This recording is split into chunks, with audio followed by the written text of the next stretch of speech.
1, 2, 1, 2. Bud Light seltzer is the move. We stand.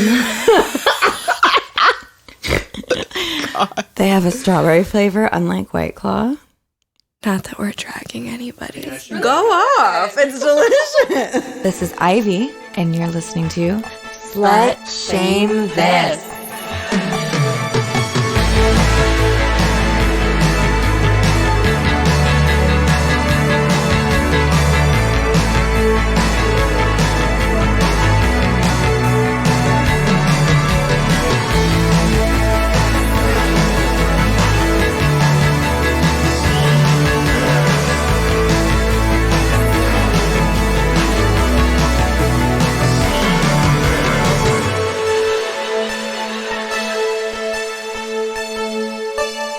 Bud Light, guys, I'm sipping on your strawberry hard seltzer right now, and it's giving me life.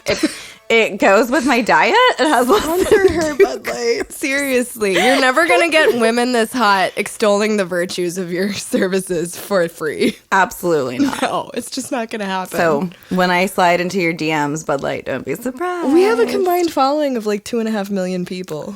Yeah, come on, Bud Light. Come on. Bud Light. Okay, we're done.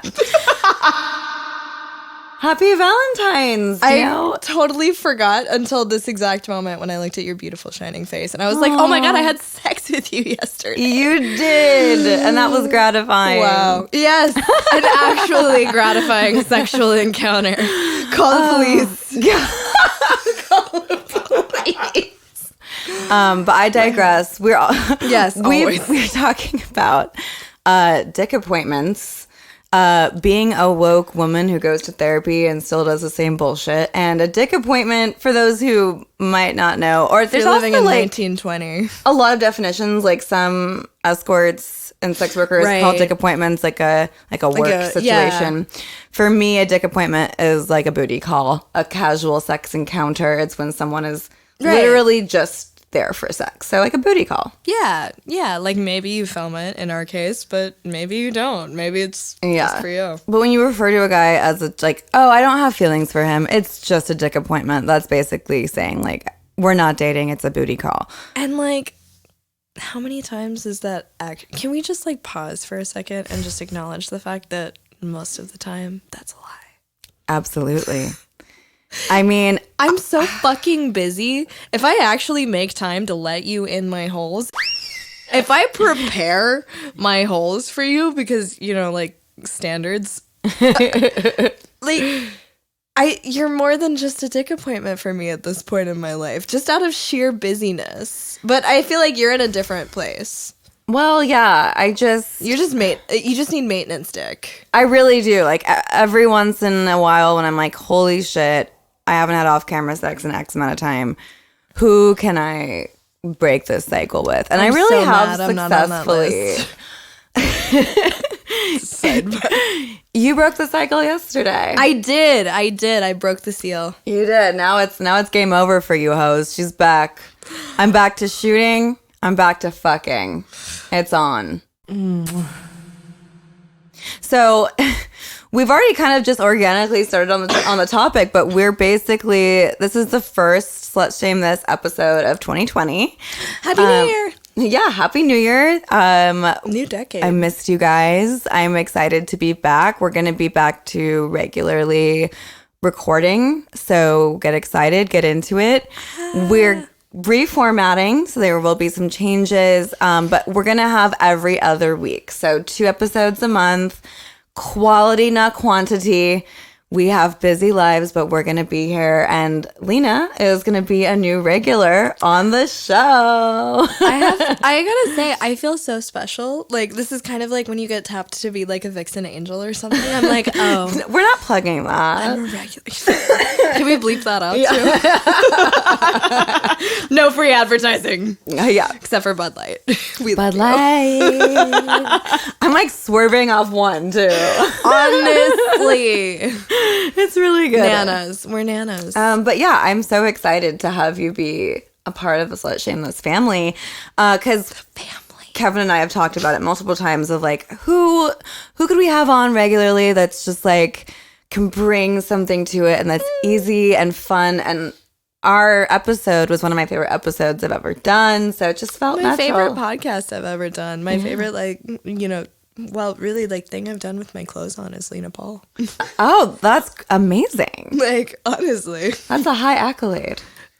So welcome. I'm so happy that you're going to be a part of the podcast. Thank you, baby. Yeah. I'm so happy to be here. We're just going to kind of talk about what it's like dating in 2020. Obviously, we're only a couple months into it, so it's just basically what it's like. Where are we at?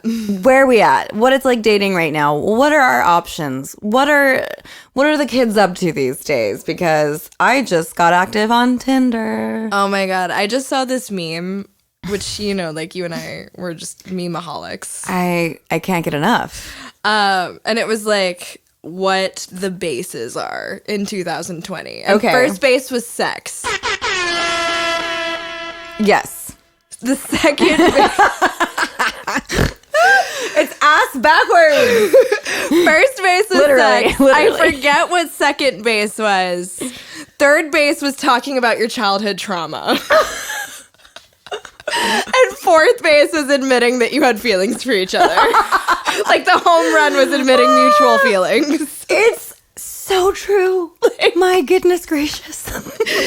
It really is though. Like we've completely destigmatized sex in 2020. Like it's so crazy to me how people talk about, like, I think I've always been not uniquely obsessed, but always been definingly obsessed by sex growing up. And I grew up in the Southeast in a very conservative part of the world. And like when I go back home now, I look at the contrast between how sex was talked about whenever I was 13, 14, 15 and how it is now that I'm 25, 26 coming back home. And we're totally destigmatized. We can talk about whoever we're jacking off to. Really? Even out there? Oh my God, my little school. So, like, I did a I'm wedding. sorry, it's the back, South. It's I did a wedding different. back home. I went It's to a very wedding. different than California. I grew up in LA, born and It's a raised. whole other so- world. Like Mark Twain said that when the end of the world comes, I'd like to be in Kentucky because everything happens 25 years later there. Hey. And it's facts. But like I was literally like sitting at this table next to a school teacher, and she was just casually talking to me about pegging her man in the ass. Wow. At this wedding, when she realized what I did, she was like, he would die if I told you this, but we really like to bring a little strap into the bedroom every now and again. But sidebar, as a sex worker, I feel like we are always subject to people's sexual confessions. Like, oh, because you do this, I can tell you about all this nasty shit that I do. And I'm like, I'm just like, lady, this is an Arby's. Like, I'm just trying to get my beef better. So is she. Oh, yeah. Lord. But Oh my God. But it's like the second you tell someone you do that, they're like, oh, well, then let me tell you about this one time. I'm like, okay, it's so crazy. It's kind of cute because people are trying to like find that common ground and they get excited. Kind of precious. If you look at it, I think from some people it can be kind of precious. Yeah, I agree. Like especially in this case from this like very school marmy. Yeah, Like, I love it. This little gal just casually talking about pegging her man of like 15 years. I was like, oh, Oh, my heart. precious. He gave you his whole. Yeah, I wound up hooking her up with some dilators. Like the classic like straight up and down dilators that we all use. Dilators. She's referring to an anal dilator that a lot of us use for performing. It's basically a little kit and it starts off small and there's gradually like a bigger and bigger toy to help dilate your butt so you can take something bigger and it won't hurt. I sing their praises. I was an anal virgin, more or less, on my first scene. I don't know what the fuck I was thinking. Like, yeah, I'll do anal. I show up knowing nothing about it. And, he who shall not be named, the company that we were like, oh, we're not going to plug them. Yeah. Like, handed me this kit, and they were like, go into the bathroom, put it in there, see what happens. And it was cake. It was completely cake. I mean, we've definitely talked about that dilators. before on like the anal episode and stuff. Like, just stretching out the butt it really makes She's a muscle. it's a game changer. Speaking so of, I haven't. So for those of you who follow my work. I haven't shot for any other companies in like 2 months. And tomorrow I'm doing an orgy for browsers. Wait, are you doing A tomorrow? Yeah, because I wanted to. Wow. I haven't been like really fucked like by. If I wasn't like hiding from my bosses, I would just come just to watch. Yeah, so I'm basically gonna be like, y'all put it somewhere. Just put it anywhere. Dealer's choice. Dealer's choice. Pick a hole, daddy. I'm ready. Ready as ever. Quit making me tingle. God damn it. So, speaking of sex, not having it for a while, I just got on Tinder. Yeah. So, have you gotten recognized yet? No, but my profile says I might look familiar. That's like one of the things that I wrote. Because I didn't know what to put for job description, so I put actress. How dare you laugh that hard at me? Ew, I hate when girls say that. I hate when that's like the their bio on your Twitter. Mattress actress.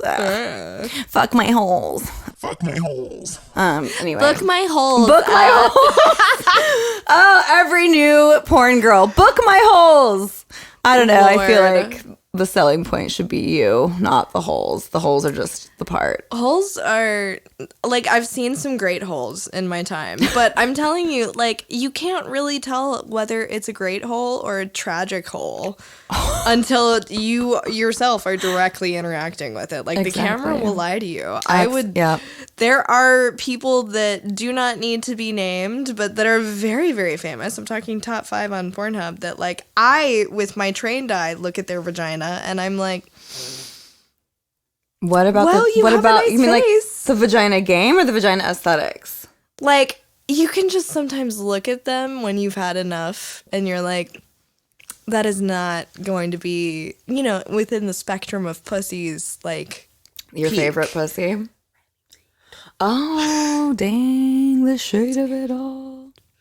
It's just, no. We're talking like a size thing so much. Not that like what are you talking about? We don't pussy shame. No, there's a key for every lock, but like you can just see that like you can just see sometimes whether or not she's like snug and like super vacuum sealed. So you want a snug vacuum sealed pussy? Is that your preference? I like whenever I slide my fingers into a girl and it just kind of like hugs my hand a little bit. Like it's not necessarily about like the tightness so much as like I like tight but stretchy. Yeah, stretchy's great. Like I love a stretchy. I like to fist girls, so if I can do that, that's so cool. I finally started doing that, and it is the coolest feeling. Oh my God, can you fist me? Absolutely. Yeah. I've got my lesbian nails. Well, I gasped like they weren't in me like 24 hours ago. acting like I've never seen them. What are those? Well, they were inside you. You weren't looking. So back to Tinder. Okay. Well, like how just is Tinder? General dating has led me to Tinder because it's that bleak. Well, just because I work, and when I'm not working, I want to spend time with people that I know I'm going to enjoy. I don't like to take chances on like going to some random bar to meet a guy. Oh, and God. Is that how people meet people? Well, I don't know. I don't know how to meet people. Like I'm not. Who meets people in their late 20s and 30s? Well, that's what I'm saying. So like, that's how do you meet new people in your late 20s and 30s? Like the days of meeting someone organically for me personally seem over. I don't work in a space where like you develop those little work crushes because, you never see the same people. Yeah. Like when you work in a place consistently, you develop these kind of proximity crushes. Quote unquote work wives. Exactly. I'm not in social situations where I'm going to meet a lot of new people, and I've been fighting it. And I'm like, okay, well, my private Instagram for personal use is private. So I'm not going to meet any new people on there. Definitely not meeting new people on the Ivy LaBelle Instagram. Actually, I met one person. Oh, yeah. Yeah, I went on a couple dates, but... you were telling me, and it was thoroughly... It was fine. It was meh. Yeah. I did it. Oh God, I hope he's not listening. You're great. I will say that I met my first husband on Tinder. Really? Yes, I say first husband, and I sound like such a like I. How many husbands have you had? Only one Okay. so far. Working on it. See, and I've heard a lot of good stories about people meeting people on Tinder, and I've fought it for a long time. So I'm giving it a real shot, because I feel like when you work a lot and you don't have these social scenarios, like we have been like all pushed in the direction of using apps for everything. So I'm going to be open and see what's out there. It can't be any worse than what I'm It can't be any worse currently than having, what's in here. 'cause what I'm currently having is nothing. So it can only get better from here. Yeah, I mean, for me with Tinder, Tinder is conversely like the best and worst thing that's ever happened. If you see us on there, it's probably us. I'm like scared that I'm going to get deleted because it's going to be like I got fake. deleted. No, Yeah. they thought I was a fake. But before that, I had my first lesbian experience, my first threesome, my first DP, and my first husband from Tinder. That's incredible. Sup, Tinder? Sponsor us. I would say, and that was probably, so that's 4 dates out of like 6 that I went on in total in Tinder. So I would say that like I had a Tinder You had a royal good run. flush. Yeah, you really did. And, there's a few different apps. There's Bumble. There's Raya. I hear good things about Bumble since it's like female first, right? Yeah, basically it's like if you guys match, the woman has to message the guy first. I did Bumble BFF when I was like living in the country and like dying of boredom to meet gal pals. Some of these apps have like the option for just friends, because a lot of people that move to new places, that's a nice a nice way to meet new people. It's so weird. Like I've moved probably 6 times in my adult life, like around the country, and like meeting people is just bizarre. Dating apps have been like one of the primary ways that I've like found social groups in new settings. Yeah, as far as like my traveling, I've always gone to like big cities that are more city-like. So you go to New York and you actually do meet new people. You just go downstairs and you start walking, and you're on the subway and you're in these restaurants. It's also like a walker city, too. In LA, you're in your car. Yeah. You're not meeting people. You're not living life. You're in your car listening to podcasts. Is that why LA feels kind of sadder in some ways, I think so. Absolutely. There's a kind of it's like a fake big city. Yeah. It's weird. There's a kind of pervasive sadness to Los Angeles that's like fascinating to me, because on the one hand, like, it's when you come here for the first time, like I speak as an outsider, like who showed up at 18 from a trailer park, like, at first I was just like, oh my god, it's so glittery and beautiful, and there's beaches and palm trees and like prettier people than I thought existed in the real world. And like now that I live in it, I'm like, it's so fake.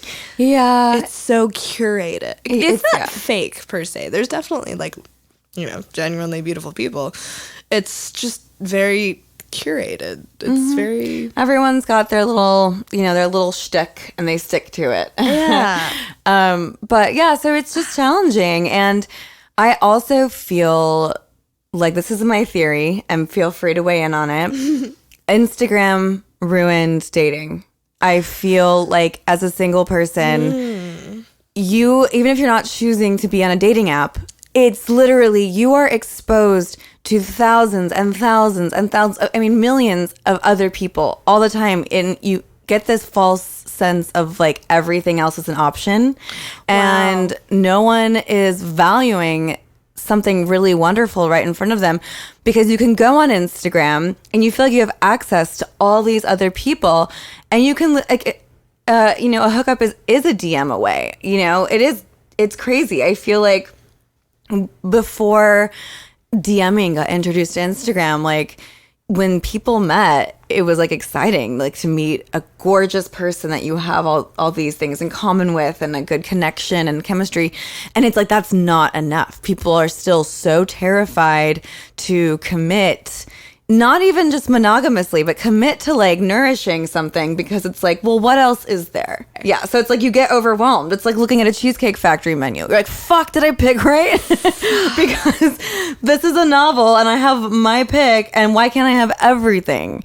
Well, it's like you immediately get like buyer's remorse when you commit to something. There's this word that like I've been trying to remember the entire time I've been listening to your speech, but it's a term in economics. It's false something, but it's like basically the illusion of choices, but they're all actually the same. Like, say you're shopping from like one company, but it's owned by this conglomerate that owns all the competitors as well. And I think that there's this sense of, with dating in, like you said, with Instagram and dating apps and all of these things, there's this sense of like, oh, well, the next big thing. Like, I don't have to do this, that, or whatever. Like, the next big thing is there.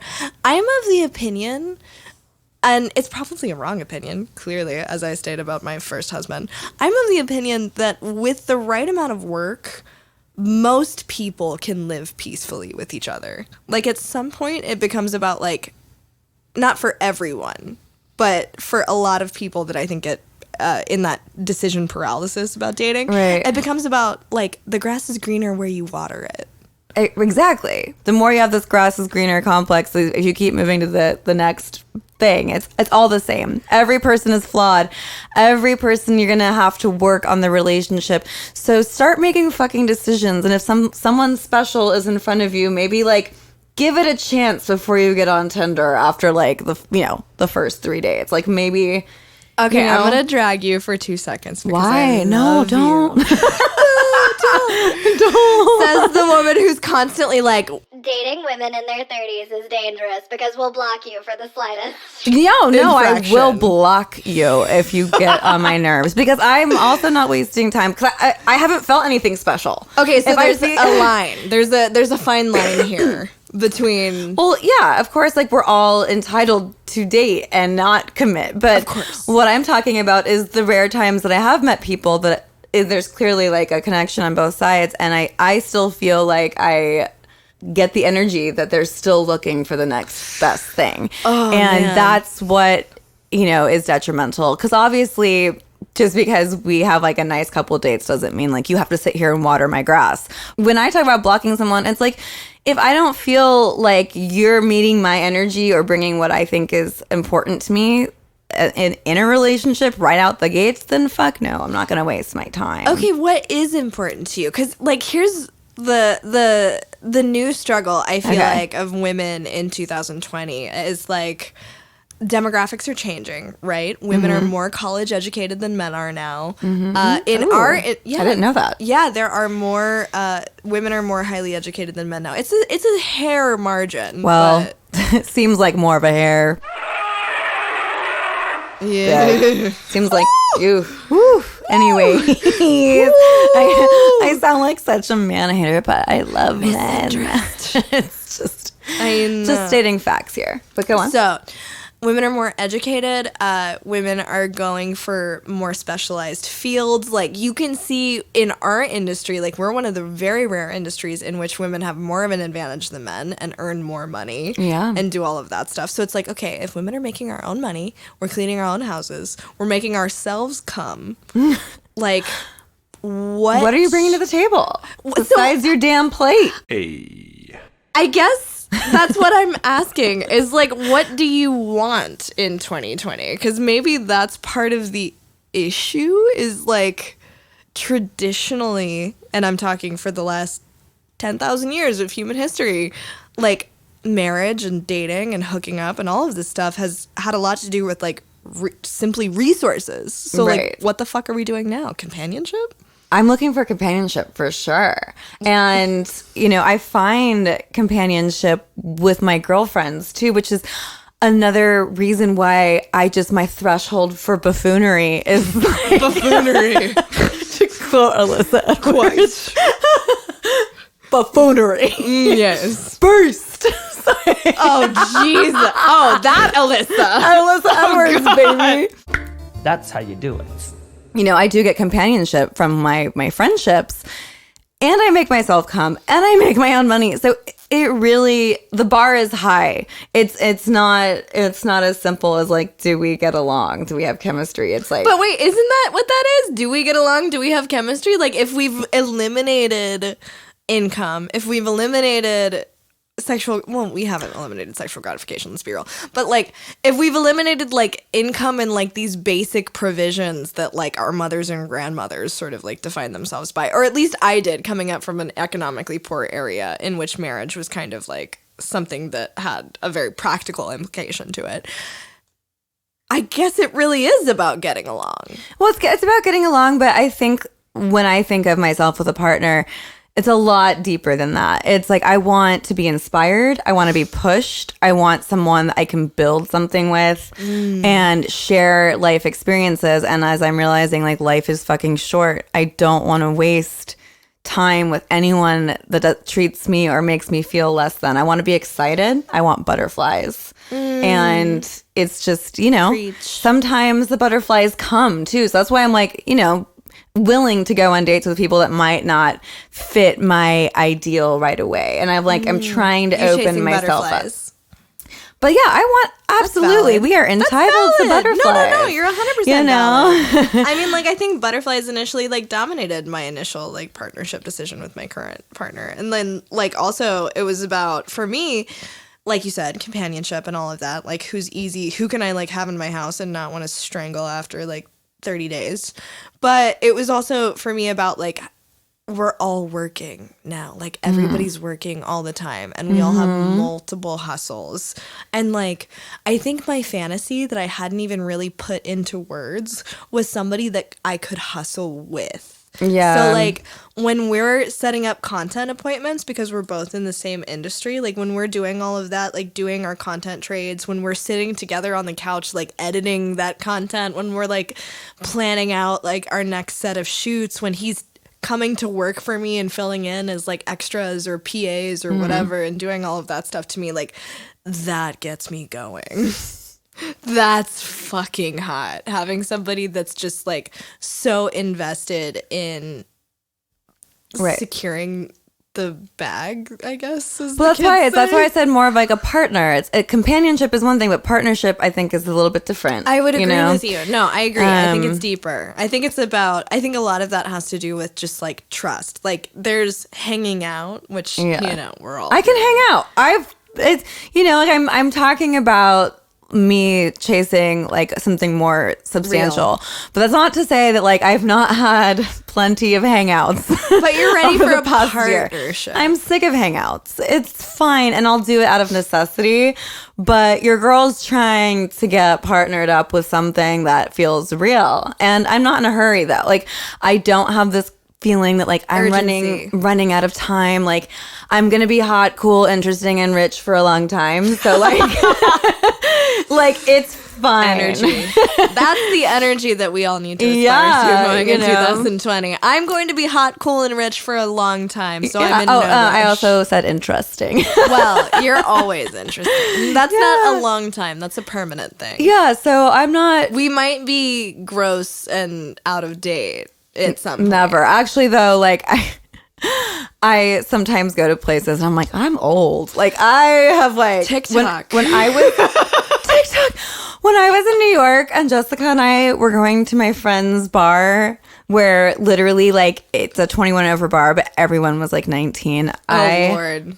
Felt so old. It was astonishing. Wait, is your age public info? I'm 32. Okay, cool. You're 32.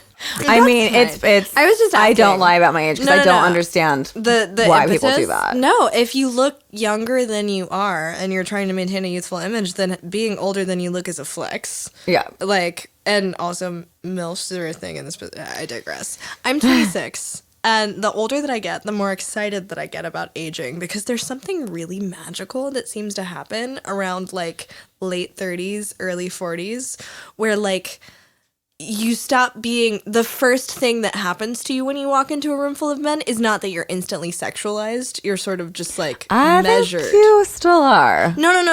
You are. You absolutely are. But, like, it's the second thing that comes to mind, not the first. Like, what when do you you're think 20, the first is? When you're 20, all your out of curiosity. Like, when you're 20, you have no function other than the fact that your pussy's always wet. So you think that a hot girl in her early 40s is going to walk into a bar and the first thing a guy thinks is, she looks smart? I just mean, like, you're being really I'm being really 20. ambitious. Yeah, I'm being really mid-20s. No, I think No, this is hunty, I also think my it's the southern same. showing because women in their 40s start aging a lot faster So I was without the gonna Botox say and the filler. too. I feel like you're talking about an LA 55. Yes. You're talking. I'm talking about an LA Like, 55. We're not aging here in Los Angeles. We all have Peter Pan syndrome. So 40 is still fucking fine as fuck. Like, that is another crazy social thing about like metro areas versus rural areas is like the like Peter Pan thing. Cause like most of my girlfriends back home have mortgages. They have children. They have children that are starting like middle school for some of them. Jeez. Like they have had multiple divorces. Ooh. Like they have. And you've only had one. I've only listen, no babies and only one divorce. I'm like You're a Kentucky killing it. 12. Ooh, girl. Like I go home and they look at me and I'm in a car that I've paid for that's like relatively late model. And like my shoes match my earrings and they're Ooh, like you've got it damn. together.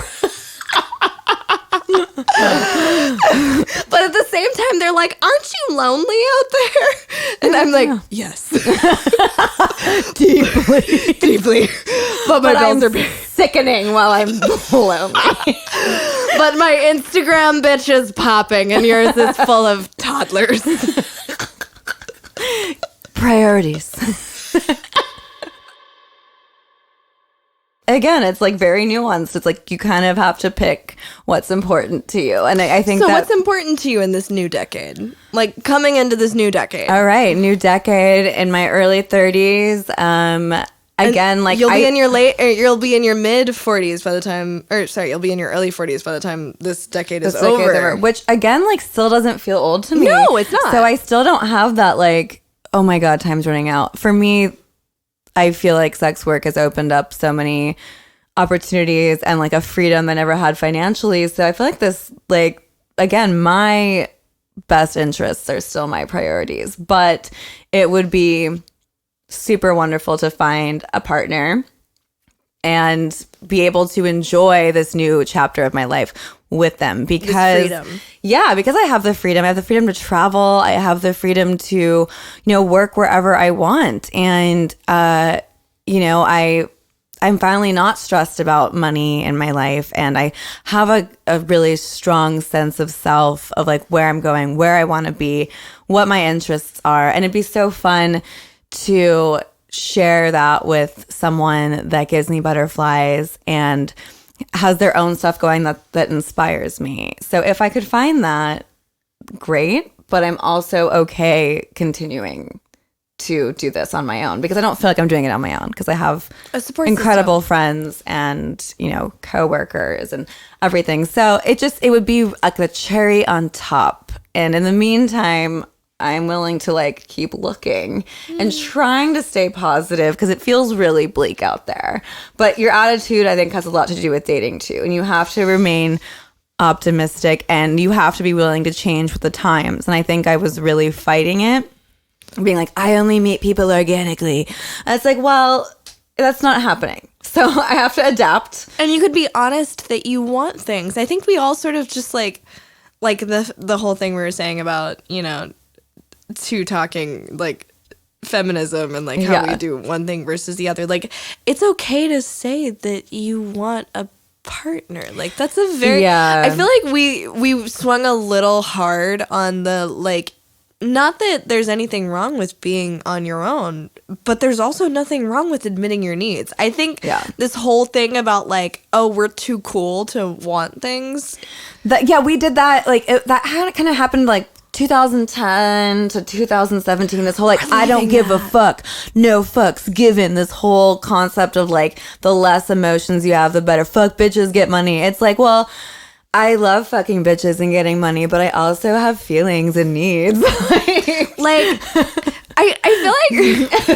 feel like my nerdy like my old pre-porn life, my nerdy sociologist historian wants to come out and be like, I feel like that really has a lot to do with austerity and like what we were all going through at that point, and that we had no time for love or complications with emotions, because my God, how many of us can relate to the fact that love really screws with your finances sometimes. Yeah. But like we had no time for that. So like the cultural narrative swung to do nothing but hustle every day, like leave love behind. It's all about you. It's all about what you need. But like, I think we're all kind of realizing that that's not really true either. And Yeah. I feel like, I hope that Balance is key. Honestly, balance. we're air signs. We need this shit. We do. We're bringing balance into this new decade. Yeah, I feel like I learned my last lesson in being the cool girl, which is something that I've always done. I don't know if anyone can relate, but being someone who comes from insecurity and not always being like desired by everyone and being the nerd and being teased, it's like I have this complex that like I don't want to rattle anyone's cage. I want to make it as effortless as possible to date me, thus becoming the quote unquote cool girl. So it's like I won't start problems. I won't like speak my mind if you're doing something that's hurtful. I won't state my needs. I won't tell you off the bat like these are my do's and don'ts. This is what I want, because I just want the like attention or whatever your bare minimum is badly enough to like alter what I need. Like I did that this summer and I'm just like, I'm done. It was my last lesson, and like it was so much more harmful than helpful, but it was a really incredible lesson to be like, I'm now going to be so honest with what I want. And if that weeds out people, thank God. Like, Right. My God, like I don't want to waste another couple months with someone who's going to like just give me the bare minimum. I'd rather like go on a couple dates, feel you out, and if we're not on the same page, then like thanks for dinner, and I'll see you on another time while you watch my Instagram stories. Wow. I'm sorry that I have chills. Like that was so relatable. I mean, like I'm kind of wifeyed up right now, but like all of the fights that I've had with my partner in the 5-6 months since we started dating have all been from me not expressing a need or a boundary, and then either passive aggressively. Oh yeah, I'm the queen of like, or I get drunk and then it all comes out. Oh, yeah. Mm-hmm. Yeah, either like passive aggressively waiting until like a really inopportune moment to blurt out like, I just think it's funny that I just think it's classic. It's so good. Like when they're on the way to like their friend's house and going out. Bruh. Like, you know what? It's gonna be really funny. It's really funny when. such a cool girl phrase. There's literally a meme that's like, "Are you okay?" And then it's like the text back says, "I'm fine," but then like in a bubble next to it, it's like this entire narrative about how unfine and not okay you are. And it's like, That's I'm me as done fuck. saying I'm fine. Yes, no more of that. And like, I think honestly, I don't think that men want that either. I don't think that they want that game, because I think if we're being honest with ourselves, we are not as slick at pretending that we're fine and cool with everything. Oh, we're as absolutely we- not. But that's the thing is the man is shaking his head. that's the thing too, is that like it's so obvious. And so that's the most annoying part, is that they know that you're not happy and they're still fine as long as you don't. Oh my God, what the fuck did we feed them at early ages that like they can live with that level of irritation? Because if you're mad at, if I even think that you're slightly put out with me, my whole day is haunts me. ruined. Yeah. I have to call out of work. I have to like lay in bed and dissociate. Our therapy buzzword. We have to dissociate for the day and just like completely ruined by it. But whereas I can be like, you've broken my heart in two, and they're like, well, I'm gonna go to the gym now. The audacity. What do you see for your decade in love and dating? And we can talk hypotheticals or we can talk not. In a hypothetical world, I would really like for this next decade of mine. Like, I think for me, being partnered and being fairly harmoniously partnered is somewhat easy for me. I'm pretty easy to live with. The older I get, the easier it is for me to say, this is what I want. Which, you know, had a lot to do with why my first marriage dissolved. Was, you know, I finally got to a point where I was honest about what I needed. And even though we loved each other, you know, his career was on the East Coast, my career was on the West Coast, and I was able to finally be honest and say, you know, I'm not being nurtured here, and I have to move on, which was one of the hardest things that I ever did. But it was also so instrumental for me in this path of growth that I've set on. This very difficult. The emancipation of Lena Paul. Honestly, it's so melodramatic. But I know, I like it. It really was though. But what I want is I do want this. I want the support system that you have built over the last 10 years. I want that for my next 10 years. I think it's honestly not that hard for me to find somebody that wants to be with me and that wants to sort of like hustle with me and wants to do all of those things. I've never really struggled to find a partner. It's just that I've struggled to self-advocate and self-nurture in that process. Yeah, just because you can find a partner doesn't mean it's gonna be good. You know, and so like, we have to be honest about where we're really at. And also, it's kind of like I blame them like less. I blame them less than I blame me for a lot of like these failures of like meeting my own needs. Like I've realized as I passed my mid-20s and I'm now going towards my late 20s, I've realized that like I have to put on my big girl pants and use my words and say when something's unacceptable and say what I need. Yeah. And if you can't give that to me, I'm totally comfortable walking away at this point. And I think that's where having a support system, like you mentioned about me, really comes into play. Because when you have these people in your lives that love you and care about you and are companions and partners in so many ways, it's a lot easier to walk away from someone who's treating you like trash because you know what it's like to be treated like a treasure. And so it's like, and to be seen for what you really are. Yeah, exactly. And like my people that I love see me, like they fully see me so well that like it makes it shine the light so much more on people that are refusing to see me. Ooh. You know? That I think that's like you were telling me, I won't say names or like any specifics or anything, but like you were telling me about somebody that you were seeing a couple months ago and what it was like when you put them in a room with your best friend. Oh yeah. And like the stark mirror that was held up in that moment. Yeah. I was in a bubble it was like a switch flipped. I was in a bubble because the sex was good, and then once brought into like a real life scenario around my friends, I was like, yeah, this is not going to work. Right. I mean, there's, 20 some odd million people in LA County, something like that. And but it feels a lot smaller. It feels so much smaller. Yeah. But at the same time, rationally, we have to know that when you're getting it bad, that there's better out there. Yeah. I think the thing that maybe I want to really have in my skull as I go into this next decade and just live and exist in this decade, be I partnered or unpartnered, is that it's better to be alone than to be with the wrong person. I think that's a big one for me. I have always kind of had a loving and supportive, really tight-knit family. And so like coming home to an empty house was just the worst thing for me in my early 20s. Just like the fucking worst thing. And I just want to be sure as I go into my 20s into my 30s that all of my decisions are based off of like, are you objectively bettering my experience of this world? Are you somebody that I can rely on and count on?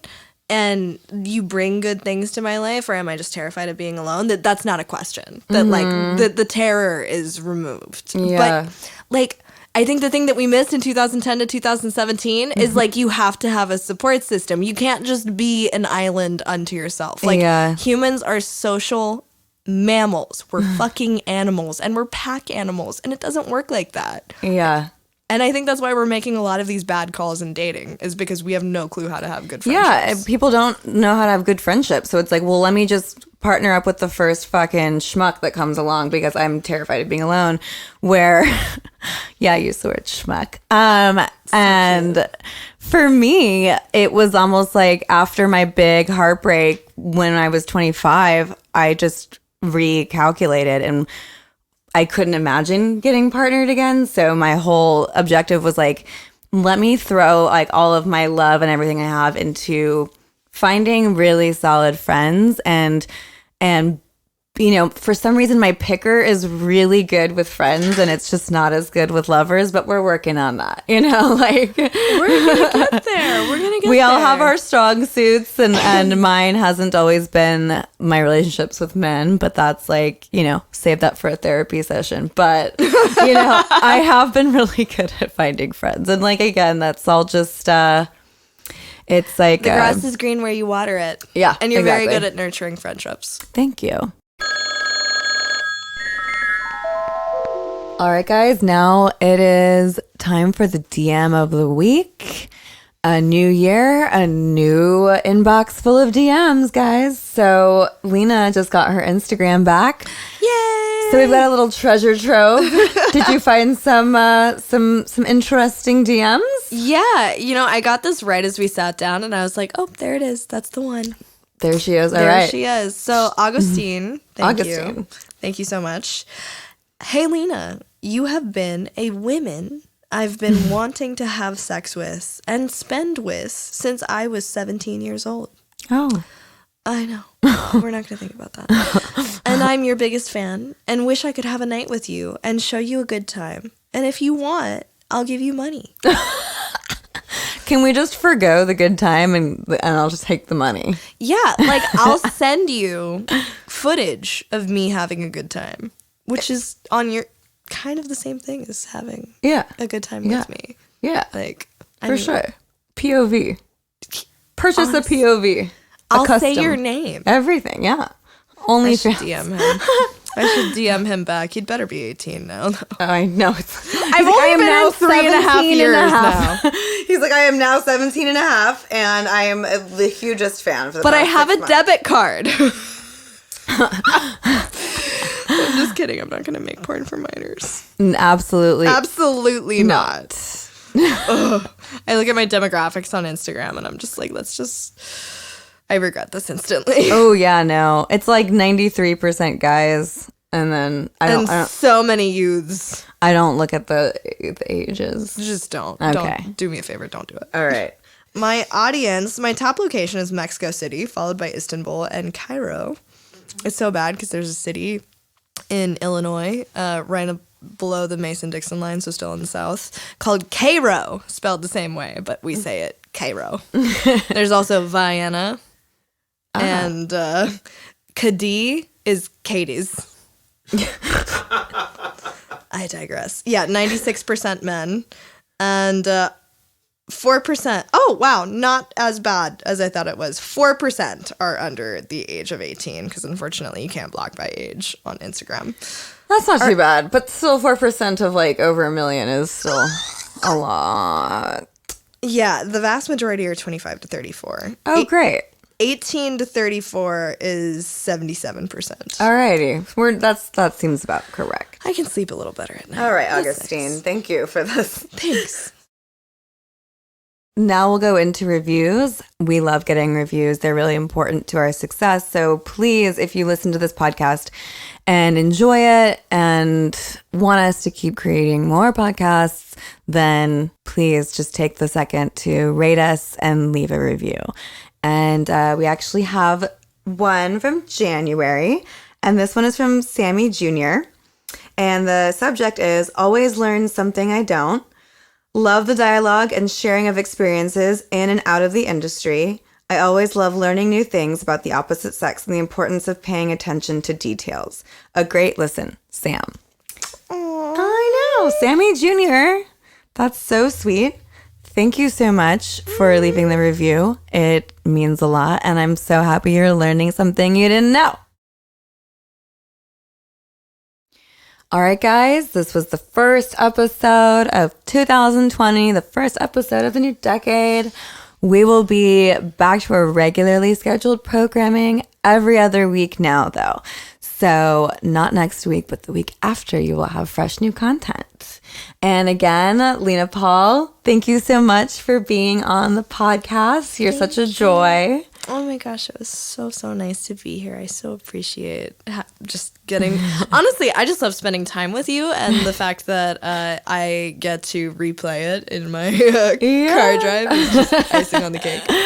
And we'll be seeing you again soon. And thank you guys all for listening, and we'll see you in 2 weeks. Okay, bye. Cute.